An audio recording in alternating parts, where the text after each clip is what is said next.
ఎక్కడ బీఆర్ఎస్ కానీ మిగతా పార్టీలు ఓడిపోతాయని చెప్పి ఒక భయంతో అనవసరంగా ఆ, మీరు అన్నట్టు చెడు ప్రచారాలు చేస్తూ ఉన్నారు ఆన్లైన్లో అక్కడ.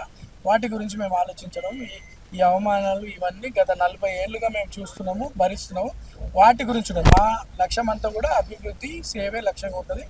అట్లనే ఈ ప్రాంత ప్రజలందరికీ కూడా మా కుటుంబం మీద ఒక నమ్మకం ఉంది. ఈరోజు మీరు గ్రౌండ్లో వెళ్తే మీరే అంటున్నారు చాలా పాజిటివ్ ఉంది.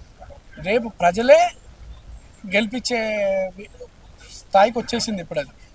సో ఒక పక్కన కాంగ్రెస్ పార్టీ, మా కాంగ్రెస్ పార్టీ పెద్దలైన రేవంత్ అన్న ప్రజా పాలనలో చేస్తున్నటువంటి అభివృద్ధి కార్యక్రమాలు కావచ్చు, సంక్షేమ పథకాలే కావచ్చు, అవన్నీ కూడా జనాలు బాగా ఆకర్షితులైనారు.